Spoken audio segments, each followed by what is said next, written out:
اعوذ باللہ من الشیطان الرجیم بسم اللہ الرحمن الرحیم السلام علیکم ورحمۃ اللہ وبرکاتہ۔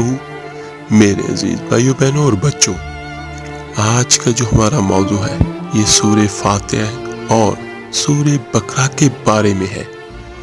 ان کی اہمیت کی وجہ کیا ہے؟ سورہ فاتحہ ایک مکمل دعا ہے اور سب سے بہترین دعا ہے، اور سورہ بقرہ سارے قرآن کی سورتوں کی سردار سورہ بقرہ ہے۔ یہ دو صورتیں ایسی ہیں کہ ہر چیز کے لیے کافی ہے، بلکہ ہر چیز کے لیے بہت بہترین حل ہے۔ ان کی فضیلت کے بارے میں آپ کو بیان کرتا ہوں۔ جب علیہ السلام بیٹھے تھے ہمارے آقا کریم صلی اللہ علیہ وآلہ وسلم کے پاس کہ ایک دم دھماکے کی آواز سنی، تو میرے آقا کریم نے پوچھا یہ کیا دھماکہ ہوا ہے؟ تو جبرائیل علیہ السلام بولے آج ایک ایسا دروازہ کھلا ہے جو پہلے کبھی نہیں کھلا، اور ایک ایسا فرشتہ آ رہا ہے جو پہلے کبھی نہیں آیا، اور ایک کلام لے کر آ رہا ہے جو پہلے کبھی نہیں آیا۔ تو وہ فرشتہ جب اترا اور ہمارے آقا کریم صلی اللہ علیہ وآلہ وسلم کے پاس حاضر ہوا تو کہنے لگا یا رسول اللہ صلی اللہ علیہ وآلہ وسلم، آپ کو دو نور کی بشارت ہو۔ کون سے دو نور؟ ایک سورہ فاتحہ اور دوسرا سورہ بقرہ کی آخری آیات جو آمن رسولوں سے شروع ہوتی ہے۔ میرے آقا کریم صلی اللہ علیہ وآلہ وسلم نے ان کے بارے میں فرمایا یہ جنت کے خزانوں میں سے ایک خزانہ ہے جو اللہ نے زمین پر اتارا۔ تو اس کی وجہ کیا ہے؟ جو اللہ تعالیٰ نے یہ فرمایا کہ یہ میرے خزانوں میں سے ایک خزانہ ہے، تو اس کا ترجمہ ہے کچھ وہ بھی میں آپ کو بیان کرتا ہوں کہ ایمان لائے اللہ کے رسول پر، اور جو ان پر اترا اپنے اللہ کی طرف سے، اور سارے ایمان والے بھی ایمان لائے، سب ایمان لائے اللہ پر، فرشتوں پر، کتابوں پر، رسولوں پر، اور یہ کہا کہ ہم کسی رسول میں کوئی فرق نہیں کرتے۔ اور ایمان والوں نے کہا ہم نے سنا، ہم نے اطاعت کی۔ اے اللہ تجھ سے مغفرت چاہتے ہیں، تیری طرف ہی آنا ہے۔ اللہ تعالیٰ کسی کو اس کی ہمت سے زیادہ تکلیف نہیں دیتا۔ لا یکلف اللہ نفسا الا وسعها، جو کوئی کرے گا اس کا صلہ پائے گا، جو غلط کرے گا اس کی بھی وہ جزا دیکھے گا۔ اے اللہ ہماری پکڑ نہ فرمائیو، ہم بھول کے کریں یا جان بوجھ کے کریں، اور ہم پر ایسے بوجھ نہ ڈالیو جو تم نے دوسروں پر ڈالے، اور اے اللہ ہم پہ وہ بوجھ نہ ڈال جس کو ہم اٹھا نہ سکیں۔ درگزر فرما، معاف فرما، رحم فرما، آپ ہی ہمارے مالک ہیں، اور کافروں کے خلاف ہماری مدد فرما۔ میرے عزیزوں، اس میں جو آیت میں نے آپ کو پڑھ کے سنائی ہے اس کا ترجمہ کیا ہے کہ اللہ تعالیٰ کسی پر اس کی طاقت سے زیادہ بوجھ نہیں ڈالتا۔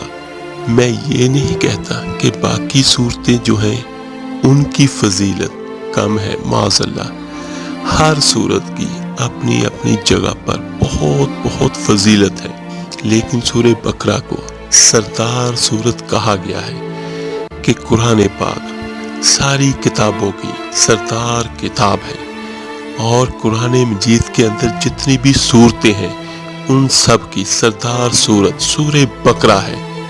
تو میرے عزیزوں، اگر کوئی سردار ہوتا ہے، کوئی حکمران یا کوئی بادشاہ ہوتا ہے، تو اس میں کچھ تو ایسا ہوگا جس کی وجہ سے وہ حکمران یا سردار بنتا ہے۔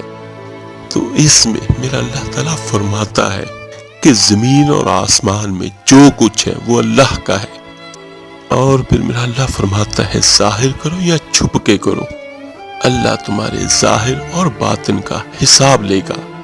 اور اس میں میرا اللہ فرماتا ہے جسے چاہوں گا میں معاف کروں گا، اور جسے چاہوں گا میں عذاب دوں گا۔ اللہ ہر چیز پر قادر ہے۔ اس کے بعد ہے آمن الرسول، آخری دو آیات۔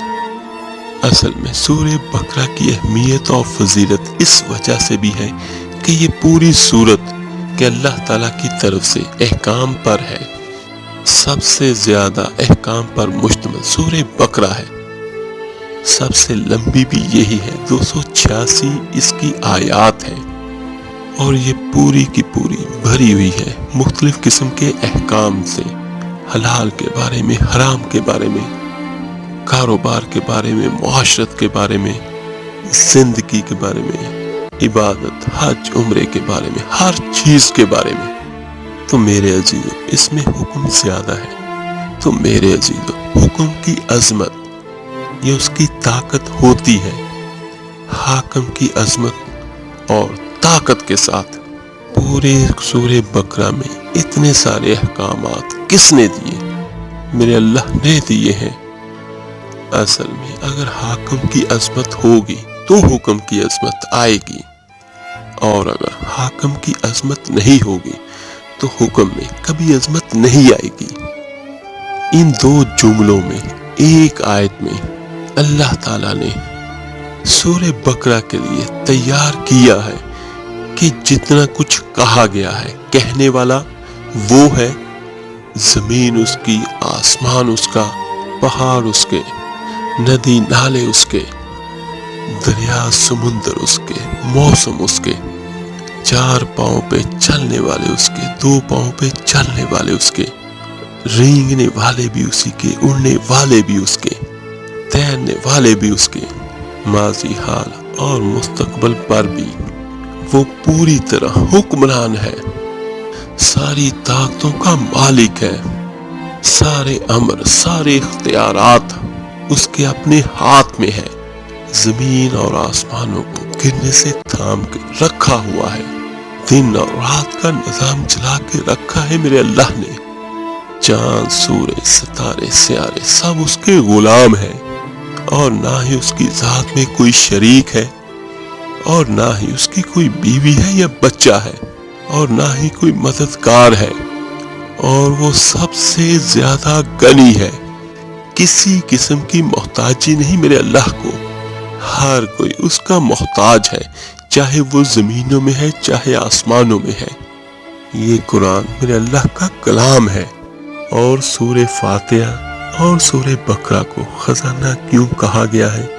ایک تو وجہ یہ ہے کہ اس میں زیادہ تر اللہ تعالیٰ کی طرف سے احکامات ہیں ہم سب کے لیے، اس میں ہماری دنیا بھی ہے، ہمارا گھر بھی ہے، ہماری معاشرت بھی ہے، اور خزانے کا مطلب وہ ہے کہ جو کسی کو ملے تو اسے خوشی ہو۔ سورہ فاتحہ کے بارے میں میرے آقا کریم صلی اللہ علیہ وآلہ وسلم کی بہت پیاری حدیث ہے کہ سب سے بہترین دعا سورہ فاتحہ ہے، اور اس کو نور بھی کہا گیا ہے اور سورہ بقرہ کو بھی کہا گیا ہے۔ سورہ بقرہ کی پڑھنے کی فضیلت تو بہت زیادہ ہے، اگر آپ صرف سورہ بقرہ کو گھر میں چلا کر بھی رکھ دیں، یعنی اس کی آڈیو یا ویڈیو بھی چلا دیں، تو اس کی برکت بھی اتنی زیادہ ہے کہ آپ کی سوچ و گمان میں بھی نہیں آئے گا۔ جس گھر میں سورہ بقرہ پڑھی جاتی ہے وہاں سے بیماریاں ختم ہوتی ہیں، وہاں سے جنات، جادو کا اثر ختم ہوتا ہے، وہاں سے نحوستیں ختم ہوتی ہیں۔ لیکن ہم میں سے بہت سارے، کیا بلکہ 100 میں بھی نہیں، ہزاروں میں کوئی ایک ہوگا جو پڑھتا ہوگا، اور اس کی وجہ یہی ہے کہ بہت سارے لوگ، بہن بھائی، یہ کہتے ہیں کہ ہمارے پاس اتنا وقت ہی نہیں ہوتا۔ لیکن میرے عزیزوں، میں خود ایک عامل ہوں، تو میں نے بھی سورہ بقرہ کا عمل کیا تھا، اور شکر الحمدللہ اس کا رزلٹ جتنا بہترین ہے، ایک سورہ بقرہ کا رزلٹ اور ایک سورہ مزمل کا رزلٹ، ان کا اثر اور ان کی طاقت بہت زیادہ ہے۔ جس گھر میں اس کی تلاوت ہوگی تو وہاں سے ہر پریشانی، ہر مشکل دور ہوگی، اور اللہ تعالیٰ کی رحمتیں نازل ہوگی۔ اور پھر میرے عزیزوں، سورہ بقرہ اتنی بڑی بھی نہیں ہے کہ کوئی بہن بھائی اس کو پڑھ نہ سکے۔ جب میں نے پہلے دن، پہلی مرتبہ اس کو پڑھا تھا، مجھے اس کے پڑھنے میں کوئی 2 سے 2.5 گھنٹے لگے تھے، اور جب آخری دن میں نے اس کو پڑھا، یعنی 41ویں دن میں نے اس کا پورا عمل کیا تھا، تو آخری دن صرف مجھے 50 منٹ کے اندر میں نے پڑھ لی تھی۔ جب آپ پڑھتے ہو کسی بھی چیز کو تو آپ کی زبان پر رواں ہو جاتی ہے، اور یہ تو میرے اللہ کا کلام ہے، جو اس کو جتنا پڑھتا ہے اتنی ہی جلدی یہ حفظ بھی ہوتا ہے، اور یہ زبان پر آسانی کے ساتھ رواں بھی ہوتا ہے۔ سورہ فاتحہ کو پڑھیں، سورہ بقرہ کو پڑھیں، پانی پہ دم کر کے اس کو گھر کے سارے دیواروں پہ، کونوں میں اوپر چھڑکاؤ کریں، اپنے بچوں کے سروں پر لگائیں، اپنے سروں پر لگائیں، خود بھی پئیں، بچوں کو بھی پلائیں۔ سورہ بقرہ کی طاقت یہ ہے کہ جنات اس سے ایسے بھاگتے ہیں جس طرح جانور آگ سے بھاگتے ہیں، اور اگر کسی کو نظر بد لگی ہو تو انشاءاللہ تعالیٰ وہ بھی ختم ہو جائے گی، اور ایسی ختم ہوگی کہ پھر دوبارہ کبھی نہیں ہوگی۔ سورہ بقرہ کو پڑھ کے اگر آپ دعا کیجئے گا کہ اے میرے اللہ، یہ میں اس وجہ سے پڑھ رہا ہوں اور یہ کبھی بھی آگے سے مسئلہ نہ ہو، تو انشاءاللہ تعالیٰ وہ کبھی بھی نہیں ہوگا۔ اور ایک فائدہ تو اس کا یہ ہے کہ ہر بری چیز سے آپ کو نجات ملے گی، اور دوسرا فائدہ، آپ پر اللہ کی رحمتیں ہوں گی، برکتیں ہوں گی۔ یعنی جس گھر میں کوئی بہن یا بھائی سورہ بقرہ کو پڑھے گا تو اس گھر میں اللہ کی رحمت ہوگی، اور اس گھر میں مال و دولت اور رزق میں اضافہ ہوگا، بیماریوں سے نجات ملے گی۔ ہم میں سے بہت سارے لوگ شارٹ کٹس ڈھونڈتے ہیں کہ کسی چیز کا کوئی شارٹ کٹ مل جائے تو ہم کر لیں۔ میرے عزیزوں، اگر دنیا میں کبھی آپ کی مایوسی اس انتہا کو پہنچ جائے کہ آپ کو کچھ بھی نظر نہ آئے، تو ایک بار میرے کہنے پر سورہ بقرہ کا عمل کر لیجئے، آپ کی زندگی میں بہاریں آئیں گی، ہر مایوسی، ہر بری چیز آپ سے ختم ہو جائے گی، ہمیشہ کے لیے، اور اللہ کی ایسی مدد آئے گی کہ آپ کے وہم و گمان میں بھی نہیں ہوگا، اور آپ اپنی آنکھوں سے اللہ کی رحمتوں کو اترتے دیکھیں گے۔ اللہ تعالیٰ سے دعا ہے، اللہ تعالیٰ آپ کو، مجھے، ہم سب کو قرآن کی برکات عطا فرمائے، آمین ثم آمین۔ آپ میرے لیے دعا کیجئے گا، میں آپ سب کے لیے ضرور دعا کروں گا۔ اس ویڈیو کو لائک اور شیئر ضرور کیجئے گا، صدقہ جاریہ سمجھ کر۔ تو ملتے ہیں جلدی انشاءاللہ تعالیٰ ایک نئی ویڈیو اور عمل کے ساتھ۔ اپنا بہت خیال رکھیے گا۔ اللہ حافظ۔